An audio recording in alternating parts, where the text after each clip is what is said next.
Monday morning, Money Matters Monday. Tom Hartmann joins me today talking about romance scams. Good morning, Tom. Hey, good morning. Great to be back on this important topic. So, we hear quite a lot about romance scams. Is this something that you guys deal with quite a bit?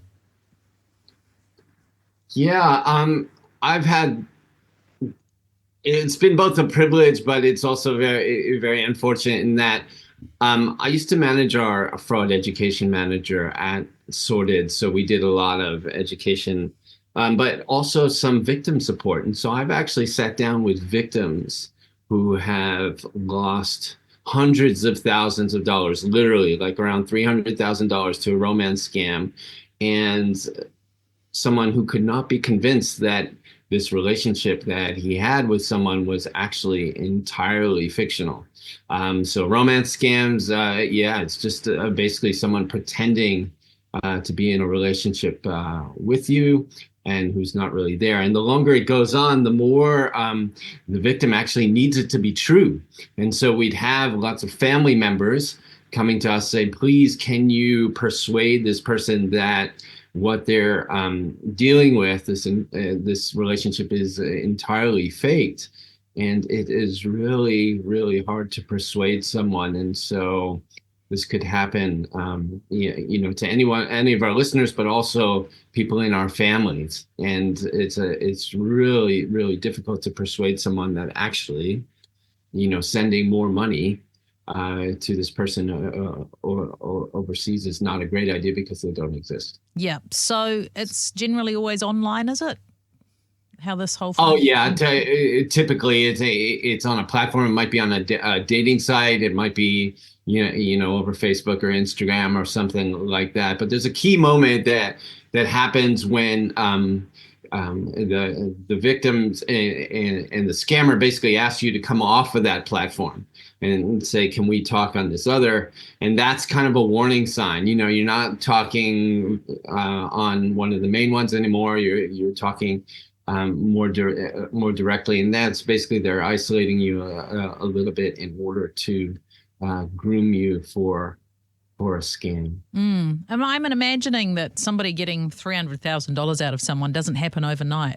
Like that's a long-term probably commitment, right? I've heard of some people being online in relationships with people for like a year, and you know.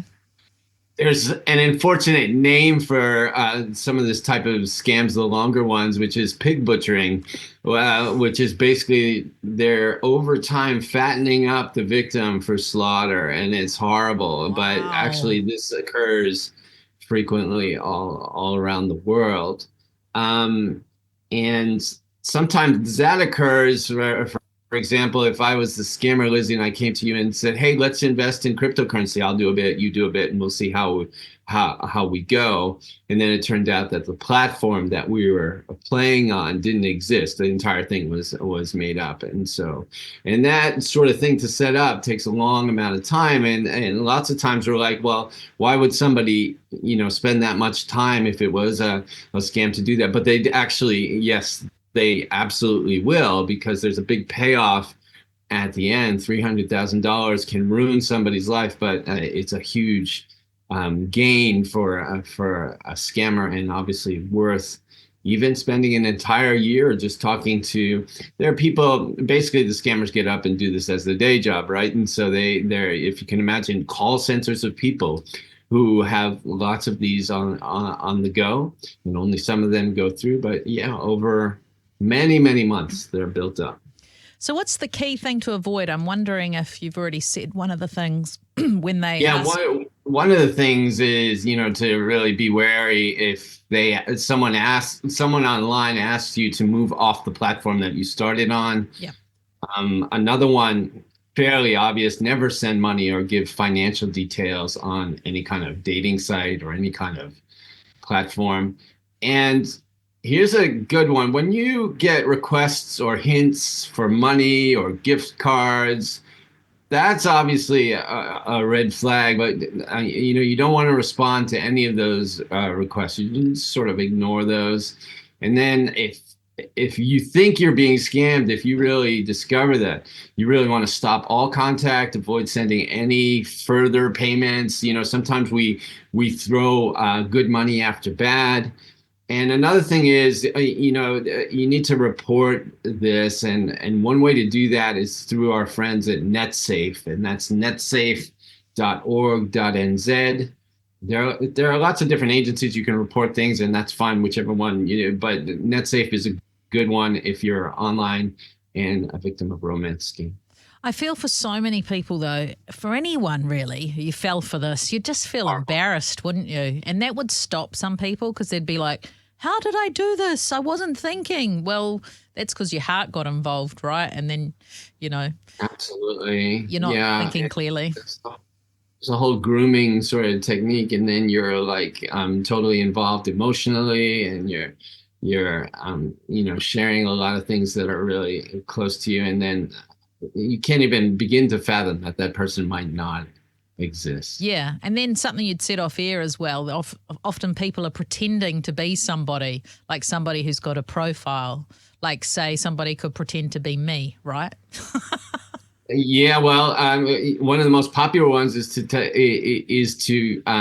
sort of take military profiles, man in uniform sort of thing, and pretend that you're them, and then people fall for them, and that's the way. So, one of my fears is that somebody's using my profile online to scam someone else. It has happened and probably will at some stage happen. That's just the world we're living in today. Yeah. Now tell us about the Little Black Book of Scams. Is that what it's called? Oh yeah, this is a really great. It's probably the most popular booklet that we've ever had, that we give out for free on sorted.org.nz.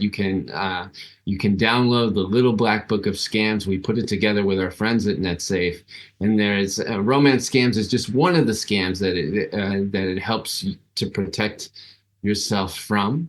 And you're welcome to download it, pass it around. We have in the past printed it out and given it away for free at libraries and things, but the easiest way is online. Good stuff. Tom Hartmann, thanks so much for your time today. Thank you. Hey, thanks for joining us today. Make sure that you like, subscribe, and turn on your notifications so you can catch all our interviews on Star. See you next time.